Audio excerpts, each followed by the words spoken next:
ये दुपट्टे सरक के गले में आ गए और वहीं पे फिर हुक्म होता है नौजवान दूल्हा की तरफ से कि सारी एक एक मेहमान की वीडियो बननी चाहिए। उसी मेहमान में किसी के घर की बेटी भी खड़ी है, किसी के घर की बहन भी खड़ी है, किसी की बीवी भी आई खड़ी है, बिना दुपट्टे के सबकी वीडियो बन रही है। लोग दूल्हा को कम देखा करते हैं, उन तमाशों को ज्यादा देखा करते हैं। कहीं कहीं पे अगर लड़कियां खड़ी होती हैं, ये वीडियो बनाने वाले, शादियों में औरतों का तमाशा बनाने वाले इतने बेगैरत होते हैं। जिन बेटियों के सर पे दुपट्टे नहीं होते उनके चेहरों को जूम करके कैमरे में लिया जाता है, रोक रोक के वीडियो बनाई जाती है, फिर कहा जाता है फलां की शादी की वीडियो मुझे भी देना, फलां की शादी की वीडियो मुझे भी देना। किसकी वीडियो है? मेरे भाई की शादी की है। नहीं, कितनी बेगैरती का लिबादा ओढ़ा है। तेरी बेटी की जब वीडियो नौजवान रात को बिस्तर पर लेट के देखता है और तुझे तो पता भी नहीं है कहां रोक के वीडियो देखी जाती है,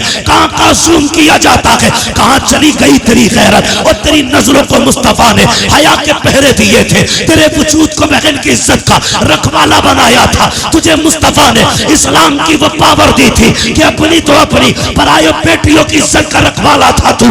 आज तूने वीडियो बना करके अपनी बेटी का तमाशा बना दिया और तुझे हो क्या गया है? और तुम्हें खुदा का वास्ता शादी ब्याह में वो लिबास न पहनाना जो तमाशा बन जाए। अगर बेटियां आए उनसे कहना पर्दे में आना मुझे मतलब नहीं है, तू रूठे या ना रूठे, तमन्ना ये है कोई राजी हो ना हो, मदीने वाला मुस्तफा राजी हो जाना चाहिए। वाह वाह, क्या बात है, वाह वाह। नारे तकबीर, नारे रिसालत, आमदे मुस्तफा कॉन्फ्रेंस, मुफ्ती अहमद साहब क़िबला, नारे तकबीर, नारे रिसालत। वाह वाह वाह वाह। सारे जन्नत में जाना चाहते हैं, अल्लाह सबको जन्नती बनाए, सबकी तमन्ना है भी और होना भी चाहिए। मेरे हुजूर ने फरमाया था अल्लाह से दुआओं में जन्नत मांगा कर। ये तो एक अजीब दौर है, जन्नत से भी लोगों का दिल हटा दिया जाता है। माजरत के साथ मैं नात खानों का मुखालिफ नहीं, नात खानी बड़े फख्र की बात है और बड़े नसीब की बात है, लेकिन कभी कभी नात खानी में भी लोग कह जाते हैं हमें रिजवान तेरी जन्नत की जरूरत नहीं। हुजूर कहते हैं कि अल्लाह से जन्नत मांगा करो। जब बंदा 3 मरतबा अल्लाह से कहता जन्नत दे, जन्नत दे, जन्नत कहती है अल्लाह मुझे इसके नाम में लिख दे। बेशक बेशक, क्या बात। हुजूर क्यों रोते रहे? ताकि उम्मत को जन्नत मिल जाए। जी जी, हाँ, उम्मत को जन्नत मिल जाए। हाँ, कितनी जोर से कह रहा है, मुझे देख के जहन्नम को भी आ गया पसीना। ये कोई तुम्हारे घर का हीटर नहीं है कि जब चाहो कान ऐंठ के ठंडा कर दिया। जहन्नम है, ये जहन्नम है। तुम्हें पता है ये जो गर्मी होती है ना, ये जहन्नम की सांस से गर्मी होती है। जिसकी सांस में इतनी गर्मी है उसके अंदर कितनी गर्मी होगी। दुआ कर अल्लाह से पुलसिरात से गुजरने की बारी आए ना तो हुजूर की दुआएं बस साथ लग जाएं। अगर उनकी दुआएं साथ न लगी ना तो फिर खैरियत नहीं है, खैरियत नहीं है। मैं यहाँ लामा बना फिरता हूँ, यहाँ हमारी पगड़ी और जुब्बे की इज्जत है, वहाँ कोई मसला नहीं है। वहाँ सारी एक लाइन में खड़े होंगे, बता क्या करके आया है, सबको बताना है तूने क्या किया, तूने क्या किया। दुआ करना यार, अमल तुल रहे हो तो मुस्तफ़ा खड़े हो, वाह, पुलसिरात से गुजर रहे हो तो हुजूर दुआएं कर रहे हो। बेशक। अगर हुजूर दुआएं करेंगे तो बरेली के इमाम ने कहा था रजा पुल से वजद करते गुजरिए कि है रब्बे सल्लिम दुआए मोहम्मद। क्या बात। हुजूर अगर दुआ कर देंगे तभी बेड़ा पार होगा, वरना काम नहीं है ऐसे, नहीं है काम ऐसे। बेटियों को सिखाओ दीन क्या है, खुद भी समझो दीन क्या है। खुदा की कसम तेरी मेरी बेटी की औकात क्या है? हाँ, क्या औकात है हमारी तुम्हारी बेटी की? खुद अगर हम देखें, लोग कहते हैं यार तू बड़ा मशहूर है। मैं कहता हूँ अल्लाह का शुक्र है उसने मेरे ऐबों पे पर्दे डाल रखे हैं। अगर वो पर्दे उठा देना, हाथ चूमना तो बड़ी बात है, कोई महफिल में न बैठाएगा। ये तो करम है उसका कि वो बंदों के राज पे पर्दे डाले रहता है। बड़ा करीम है वो, बहुत करीब है। लेकिन कुछ हमारी भी जिम्मेदारियां बनती है, हमारी भी जिम्मेदारियां बनती है। लोग कहते हैं अगर वो ऐसा है तो फिर ऐसा क्यों नहीं है, अगर वो मुझसे नाराज है तो फिर मुझे मुसीबत में क्यों नहीं डालता।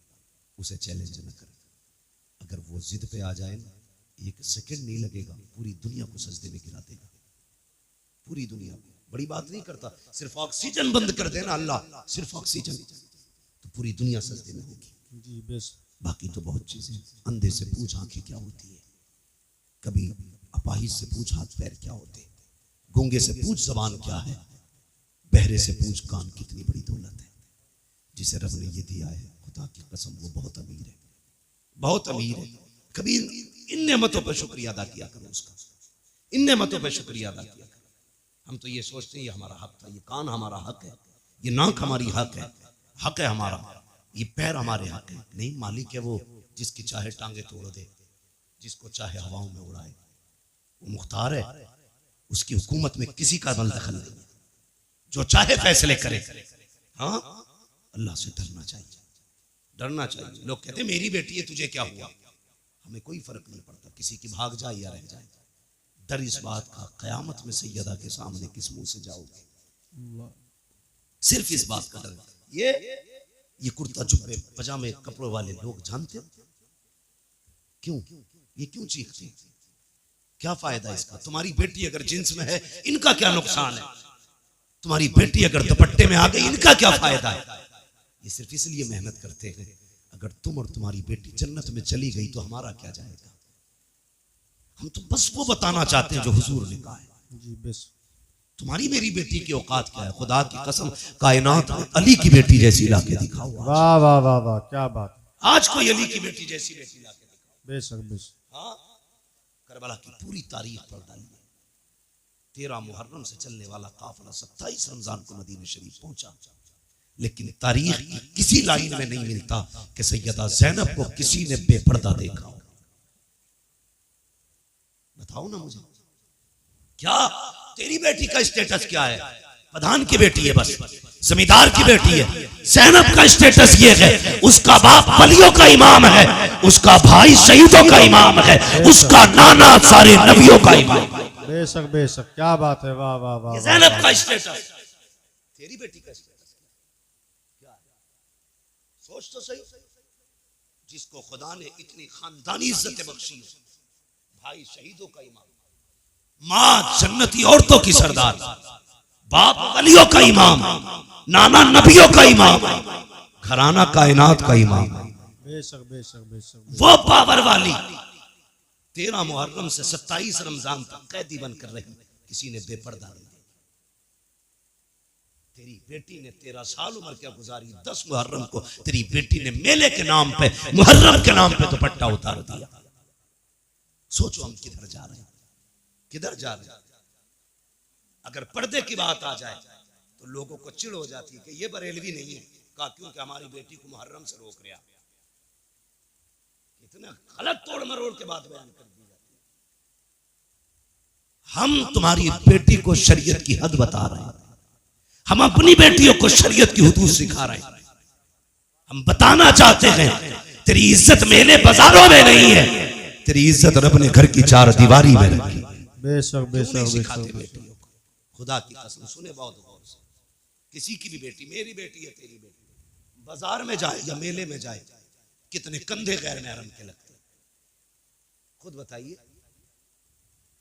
या सारे बायजीद बुस्तामी खड़े बाजार में, या जाने वाली राबिया बसरिया के सब? नहीं, ना कोई बायजीद बुस्तामी है, ना कोई राबिया बसरिया है। एक बाजार से निकलो 10 लोगों से कंधा टकराता है और कोई फर्क तक नहीं पड़ता। सुन, यजीद के दरबार में अली की बेटियां खड़ी थी, ये बता रहा हूं तुम्हें इस्लाम क्या है। यजीद के दरबार में हुसैन की बेटियां खड़ी। हाँ, सुबह पहुंची यजीद के दरबार में और वो नशे में था शराब के। दरबानों ने कहा सुन, अली की बेटियां आई हैं।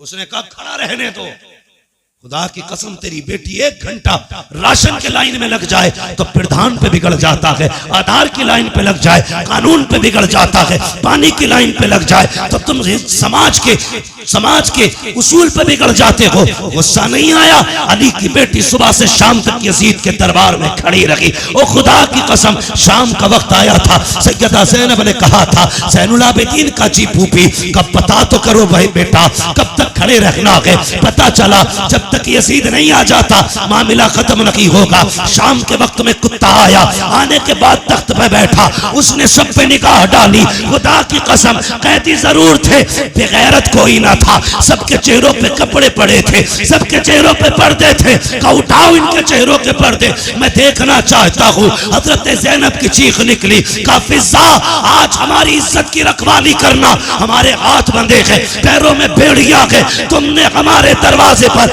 जितने दिन नमक खाया है अब वो हलाल करने का दिन है। हजरत फिज़ा ने तलवार संभाली, आगे आके कहा था, बेगैरत जबान को लगाम दे, अगर अली की बेटी से चादर सरक गई इस दरबार में किसी के कंधे के ऊपर कोई सर नहीं रह सकता। वाह वाह क्या बात है, नारे तकबीर। तुझे क्या पता गैरत किसे वाह वाह कहते हैं? क्या बात है, बेशक तू बेशक। क्या जाने इज्जत क्या है?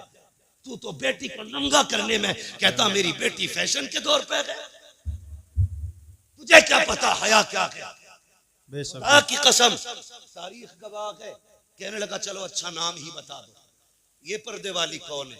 हजरत फिज़ा ने कहा ज़ैनब फिक्र न करना, जिंदगी लौटा देंगे, तेरी आवाज को भी बेपर्दा नहीं होने देंगे, तेरी आवाज को भी बेपर्दा नहीं होने देंगे। हजरत फिज़ा से उसने कहा कौन है? कहा ये अली की ज़ैनब है, अली की ज़ैनब है। मुझे खुद बताओ यार, अगर आपकी बस्ती में आला हजरत की कोई बेटी आ जाए क्या करोगे तुम? खुदा की कसम उनके कदमों में तुम सोने का फर्श बिछाओगे कि आला हजरत के घर की बेटी आई है। फिर सोचो उनके घर तो अली की बेटी खड़ी थी, होना तो ये चाहिए था नाम सुन के गर्दनें झुक जाती, मगर उन्हें अपने कुत्तेपन का पूरा इजहार किया। कहा ये ज़ैनब है, अच्छा जानते हो। फिर उसने निकाह घुमाई, सबसे छोटे वजूद पे निकाह पड़ी। मैं बात बड़ी करने लगा हूं, तेरी 18 साल की बेटी को दुपट्टा रखना नहीं आया, अली की 7 साल की सकीना को देख। यजीद के दरबार में सकीना के सर पे दुपट्टा था। उसने कहा ये छोटी सी बच्ची कौन है जिसके पर्दे का आलम यह है कि इसका चेहरा तक नहीं खुला है, जरा इसका बताओ नाम क्या है? हजरत फिज़ा बोलने लगी। उसने कहा तू चुप कर, मुझे इस बच्ची से पूछना है इसका नाम क्या है। उसने कहा बच्ची तू बता तेरा नाम क्या है। 3 मरतबा आवाज दी, कोई जवाब नहीं आया। उसने कहा बड़ी घमंडी बच्ची है, ये बोलती क्यों नहीं? इमाम ज़ैनुल आबिदीन ने कहा था ओ कुत्ते तू नहीं जानता इसके गले में जो रस्सी पड़ी है बंदा इतना टाइट है कि गले की आवाज नहीं निकल रही है। अगर इसी की मुंह से सुनना चाहता है इसके गले की रस्सी ढीली कर। यजीद के कहने पर एक सिपाही आगे बढ़ा, हजरत सकीना के गले की रस्सी ढीली करने के लिए जैसी करीब आया, गले पे हाथ लगाना चाहता था, तोड़ के ज़ैनब के कदमों से निपटी। वो वहां गया, वहां से हटी, ज़ैनुल आबिदीन के कदमों में लिपट गई। यजीद ने कहा था ये कैसी बच्ची है, गले की रस्सी क्यों नहीं खोलने देती? इमाम सज्जाद ने कहा था तू नहीं जानता है ये अली के घर की बेटी है, ये मर तो सकती है, किसी गैर का हाथ इसकी गर्दन को लग जाए ये गवारा नहीं कर सकती। वाह वाह वाह वाह वाह वाह क्या बात है, वाह बहुत शर्म खूब, करो, बहुत खूब। तुम्हारी दौलत तुम्हें मुबारक। ऐसी दौलत में आग लगे जो बेटियों को नंगा कर दे। अगर मुस्तफा वाले हो गरीबी में जिंदगी गुजार देना, कभी बेटियों के सर से दुपट्टा ना उतरने देना, बेटियों के सर से दुपट्टा ना उतरने देना। शादी हो, ब्याह हो, खुशी का मैटर है ये अपनी जगह, लेकिन खुशी का मतलब ये तो नहीं है कि बेटियां नंगी हो जाएं, भाई बेगैरत बना तमाशा देखता रहे। मेरी गुजारिश है आपसे, समाज को बेहतर करो, शादियों को पाकीज़ा बनाओ, गुनाहों का मरकज नहीं, तबाहकारी का अड्डा नहीं, बदमाशी का ठिकाना नहीं। शादियों को पाकीज़ा बनाओ ताकि निकाह की बरकतें अल्लाह बस्ती पे जाहिर फरमाए। समझ रहे ना मेरी बात? नौजवानों ये कदम आपको उठाना पड़ेगा। कमेटी जो जलसे की है, मेरी तो इससे गुजारिश है सिर्फ जलसे की कमेटी ना बनना, बेटियों की तहफ़्फ़ुज़े इस्मत की कमेटी भी आपको बनना है। ये आप अहद करो, हमने सिर्फ जलसा नहीं कराना है, हमें हुजूर की उम्मत की बेटियों की इज्जत की हिफाजत भी करनी है। सिर्फ यही नहीं कि सिर्फ जलसा करा लिया और 364 दिन सोते रह गए, फिर एक दिन आएगा जलसा कराएंगे। अच्छी बात है, जलसों से अच्छे मैसेजेस जाते हैं। ये जज्बा बेदार होना चाहिए हमारी कौम में। लेकिन कमेटी वालों से गुजारिश है, जिस तरह आपने आज पैसा इकट्ठा करके ये एक जलसा किया ना, कम से कम ऐसे ही पैसा इकट्ठा करके साल में किसी गरीब एक बेटी की भी निकाह का और शादी का इंतजाम आप करना। और कोशिश ये करना जिस बेटी का कोई सहारा नहीं होगा, उस बेटी का ये हुजूर की उम्मत के जवान सहारा बनेंगे। बेशक बेशक बेशक करेंगे इंशाअल्लाह। इंशाअल्लाह। कमेटी वालों, अल्लाह आपको सलामत रखे, आपको जज़ाए खैर दे। मगर मैं ये चाहता हूँ आपके जरिए और भी काम होने चाहिए, ज़मीनी तौर पे भी काम है। अगर बैटरी डाउन हो जाए फिर उलमा को बुलाइए, फिर अपनी इस्लाह कराइए। ये सोच के जलसों में कोई ना आए मौज लेके आनी है, क्या करना है मौज का। सच बताऊं, ये चमक दमक, ये आवाजों के जोर, ये सीनों के दम कब तक है? जब तक अल्लाह चाहता है। वो नहीं चाहेगा ये सारे खत्म हो जाएंगे। ये कमाल, ये हुनर हम माँ के पेट से लेके नहीं आए, ये सब अल्लाह की अता करदा चीजें हैं।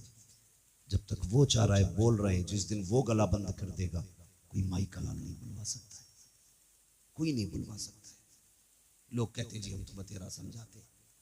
भाई मुझे खुशी हुई, कुछ लोगों से मिला हूं मैं इस बस्ती के, कुछ लोगों से मिला हूं, सबसे भी नहीं मिला हूं, लेकिन मैं जितनों से मिला हूं मैंने बहुत अच्छा पाया है, बहुत अच्छा पाया है। अगर सारे लोग इतने अच्छे तो उम्मीद करता हूं इस गांव में कुछ बुरा नहीं होगा। लेकिन मैं ये भी जानता हूं हर जगह अच्छे ही लोग नहीं होते, कुछ बुरे भी होते, और हर जगह बुरे ही नहीं होते, कुछ अच्छे भी होते। अच्छे लोगों से कहूंगा बुरों की परवाह ना करना, बुरे लोगों से कहूंगा दूसरों के पीछे न पड़ना, अपने गिरबान में भी झांकना, फिर फैसला करना तुम्हें क्या करना है, फिर फैसला करना तुम्हें क्या करना है। अल्लाह करे हमारी बस्तियां ऐसी मोहब्बत और प्यार की हवाएं बस्तियों में चले कि हर मुसलमान दूसरे मुसलमान के हक के लिए खड़ा होना चाहिए, हर मुसलमान में एक दूसरे मुसलमान के लिए हमदर्दी होनी चाहिए। गलत नहीं कह रहा, आप किसी एक समुदाय के बंदे को टच करके देखिए, पूरी कौम कौवे की तरह आ जाती है। और हमारी कौम के किसी भी बंदे को बीच में काट दिया जाए, बाकी लोग तमाशा बनेंगे। हम यहाँ जीने के लिए नहीं आए, हम यहाँ मरने के लिए आए। मेरी बात बस समझ लेना, मैं इससे ज्यादा नहीं कह सकता। हम यहाँ जीने के लिए नहीं आए, मरने के लिए आए हैं। वो जिंदगी भी क्या जिंदगी है जो कुत्तों की तरह गुजरे। कम से कम बहन बेटी की इज्जत की हिफाजत करो, भाई हो तो बहन की इज्जत की हिफाजत करो, बाप हो तो बेटी की इज्जत की हिफाजत करो। एक काम और करना है, अल्लाह आपको सलामत रखे। मैंने देखा इस गांव में बिल्डिंगें तो ऊंची ऊंची है, पक्के मकान वहीं ज्यादा होते हैं जहां पैसा होता है जी, वरना कॉलोनी से कोई इतनी बड़ी बिल्डिंग तो बन नहीं सकती है क्या नहीं। अल्लाह तौफीक देना तो बस्ती वाले मिलके अपनी बस्ती की बच्चियों के लिए एक स्कूल कायम जरूर करना, और तुम्हारे स्कूलों में पढ़ाने वाली भी मुहज्जब बेटियां हो और पढ़ने वाली भी मुअद्दब बेटियां। आप बिल्डिंगें कितनी ऊंची बना लो, अगर बच्चियों को अच्छे स्कूल नहीं दे सकते तो आपने कुछ नहीं किया है। तुम नहीं जानते हो, कभी बसों में जो घूमते ना वो देखो, जो रोडों पे रहते हैं, हमारी बेटियों को किस कुत्ते की नजर से तका जाता है, भूखे भेड़ियों की तरह देखते हैं बेटियों। मैं कहता हूं बेटी इज्जत से घर लौट आई, रब का शुक्र अदा कर, वो वापस आ गई, बड़ी बात है। वरना बेटियों के लिए कितने फंदे लगे गए सोच भी नहीं सकते। लोग कहते हैं अल्लाह का शुक्र है 3 फर्में चल रही है, अल्लाह का करम है, वो बहुत बड़ा ठेका चल रहा है। कभी ये भी कि खुदा का शुक्र है हमारी बस्ती में बच्चियों के लिए स्कूल चल रहा है। ये काम नौजवानों आपको करना है ताकि आने वाली नस्ल को एक अच्छी जिंदगी दे सको आप। हमारी कौम का मुस्तकबिल रोशन होना चाहिए। इस वक्त आपके पास 2 रास्ते हैं, या तो आप बेटियां खो दो या फिर आप जाहिल हो जाओ। इसके अलावा तीसरा रास्ता तुम्हारे पास नहीं।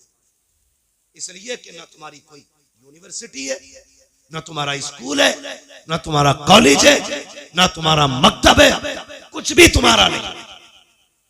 या तो बेटियां खो दो या फिर अंधे हो जाओ। अगर चाहते हो इस अंधेरे से निकलो तो कोशिश करो सबसे पहले अपने कॉलेजेस बनाने। करेंगे इंशाल्लाह कोशिश, इंशाल्लाह। क्या कहते हो आकिल चौधरी साहब? आपकी बस्ती में ये काम होना चाहिए। ये मेरे मदरसे के साथी हैं, मगर मेरी आपसे इतनी गुजारिश है, खुदारा ये कोशिश करें, ये मजाक की बात नहीं कर रहा हूं, मुझसे 100 बार कसम खिला के भी कहोगे क्या ये सच है, मैं कहूंगा हाँ ये जरूरत है। आज हम बेटियों को जाहिल तो नहीं रख सकते, अलबत्ता बेटियों को इदारे दे सकते हैं, स्कूल दे सकते हैं, कॉलेज दे सकते हैं। कितनी तकलीफ हुई थी अभी, एक ही स्कूल के अंदर एक बच्चे को इसलिए पिटवाया जाता है कि वो मुसलमान।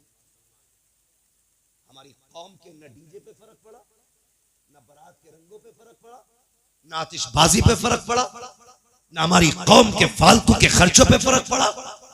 अब भी होटलों में उसी शान से पार्टियां चल रही हैं जिस शान से चल रही थी, इसलिए कि कौम बेगैरत हो चुकी है। अगर गैरत होती उसी दिन सैकड़ों कॉलेजों की बुनियाद पड़ जाती, ऐलान कर दिया जाता हम किसी के मोहताज नहीं है, बच्चे भी हमारे हैं, स्कूल भी हमारे खोले जाए। बेशक बेशक बेशक, वाह वाह वाह, बहुत खूब।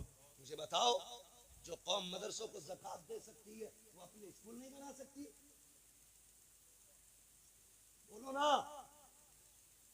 लोग कहते हैं वो पढ़ा तो था, वो मुसलमान होने की वजह से पीछा कर दिया। मुसलमान होने की वजह से पीछा नहीं करा, ये नकलों से पास होकर वहां तक पहुंचा था, इसने पढ़ाई नहीं था ढंग से। 7वें तक तो वो खिलाई जाती है, पंजीरी कहते हैं क्या, खिचड़ी भदीरी। 8वें तक जिंदगी अंधा करके मुस्किना बिल्कुल ठप कर दी जाती है। उसके बाद हमारे हमदर्द बनते लोग कि 500 रुपए दे दे नकल करवा देंगे, पास हो गया, अब्बा लड्डू बांट रहे, अब बेटा पास हुआ, ये नहीं बताता 500 रुपए नकल के भी दिए। जी जी। अब वो जो पास हो के आया ना, उससे बड़ा भाग कुछ नहीं आता, क्योंकि उसने तो बोर्ड पे से नकल की थी ना, पास हो गया। ऐसे ही पैसे दे के पास होता रहा। जब इंटरव्यू में बैठा तो लोग कहते मुसलमान होने की वजह से निकाल दिया। नहीं बे, तू गधा था इसलिए निकाला गया, अगर काबिल होता तो सीट तेरी थी। अगर तुझ में हुनर है तो कोई तुझसे तेरा हक नहीं छीन सकता। क्या मुसलमान आईएएस नहीं है? मुसलमान आईपीएस नहीं है? क्या वो गोली मार के बैठे? नहीं, काबिल थे अपना हक लेना जानते। जी बेशक। अगर हक हासिल करना पड़ेगा तो काबिल बनना पड़ेगा। इसलिए पंजीरी छोड़ो, खिचड़ी छोड़ो, नकल छोड़ो, भले 3 बार फेल हो लेकिन अपनी मेहनत से हाई स्कूल पास।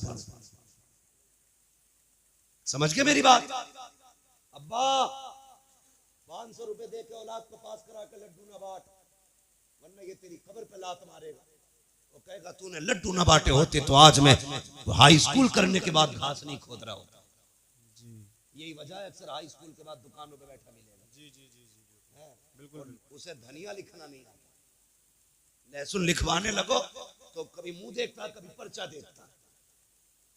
काबिल बनिए, कामयाब बनिए, मंजिल आपका इंतजार कर रही है। आप अगर काबिल नहीं है तो आपको तो भाई साहब रहने तक जगह नहीं दी जाएगी। वो किस हवा में आने वाला दौर मजदूरी वही करेगा जो कंप्यूटर चलाना जानता होगा, वरना आप कोई खुरपे से भी मजदूरियां नहीं करा रहा है। समझ गए ना मेरी बात? पढ़े लिखे लोगों के लिए जगह है, पढ़िए, आगे बढ़िए। और ये अच्छन खां है, ये बुद्धन खां है, ये झगड़ों से निकलिए। मरने के बाद किसी का कुछ नहीं रहना है, खाली हाथ जाना है। सिकंदर का नाम सुना है? सिकंदर किरदान था ना मिलक का। कौन था सिकंदर? बहुत बड़ा बादशाह गुजरा है। हाँ, इसने 22 साल की उम्र में आधी दुनिया फतह कर ली थी। और 22 साल में हमारी अम्मा ये कहती है भी तो लल्ला छोटा है, सुधर जाएगा, 23 का हो जाएगा। वो 22 साल में आधी दुनिया फतह करे बैठा, और इसका 22 साल का भी नेकर में घूम रहा। अम्मा थपकी दे के सुला रही है। जो कर गुजरने की उम्रें थी वो नेकर में गुजर गई। अब बुढ़ापा आया तो ये निकला फतह कर, इसे खुद अब बैसाखी की जरूरत है। 22 साल में आधी दुनिया पे हुकूमत करने वाला बंदा, वो तो एक जगह सांप ने इसे काट लिया। हाँ, सुना यह है इसके साथ अरस्तु था, बहुत बड़ा तबीब था। उसने उससे कहा यार मेरा इलाज कर। कुछ दिन इलाज के बाद अरस्तु ने कहा कि बादशाह अब नहीं बचेगा, मौत करीब आ गई। उसने कहा ऐलान कर दो कोई है जो मेरी सारी दौलत लेके मुझे इतनी सांसें उधार दे दे कि मैं अपने वतन तक जा सकूं। अरस्तु ने कहा था बादशाह ऐसी कोई दौलत नहीं बनी जो किसी को सांसें उधार दिलवा दे, कोई तुम्हें सांसें नहीं दे सकता।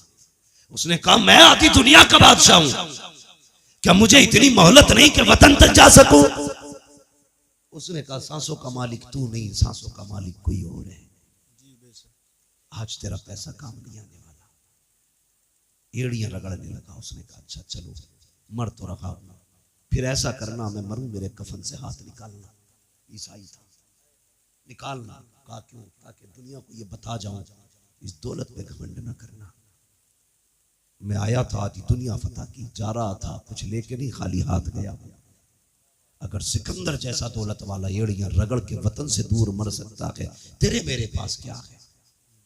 इसलिए दौलत पे घमंड न करना, हुजूर से वफा करो, हुजूर से मोहब्बत करो, उलमा से प्यार करो, इल्म से प्यार करो, अपने मामलात में उलमा को अपनी राय में शामिल रखा करो, इनको अपनी महफिलों में अपनी रायों में लाया करो।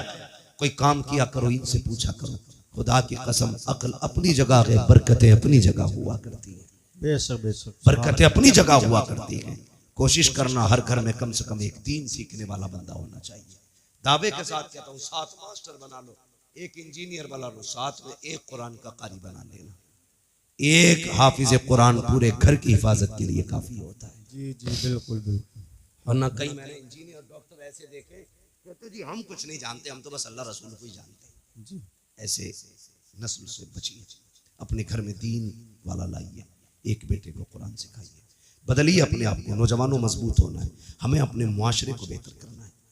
और तुमसे गुजारिश है, सबसे बड़ी शिकायत क्या हमारी कौम में? माफ करना। और मेरी इस बात को चढ़ाने की बात नहीं करता, हमारी कौम के अंदर दलाल सबसे ज्यादा है। खाने के मुखबिर 500 रुपए में बिकने वाले लोग, शर्म आना, या तो 500 रुपए में खाने के हो जाओ या वफा करके मदीने वाले मुस्तफा के हो जाओ। क्या बात है, वाह वाह। हमें अपने दीन से वफा करनी है। किसी पे झूठा केस ना लगाइए, किसी को फर्जी ना फंसाइए। लोग जाल लिए बैठे सिर्फ बहाना चाहिए, उन्हें तो उंगली रखने का मौका मिले वो गर्दन दबोच लेते। ना करना ऐसे काम। अल्लाह तौफीक दे, किसी को फंसाना नहीं। अगर फंसा हो तो अपनी मेहनत से उस फंसे को निकाल के लाके खड़ा कर देना। तुम यहां मुसलमान की मदद करो, मरने के बाद अल्लाह कब्र में तुम्हारी मदद के असबाब पैदा फरमा दे।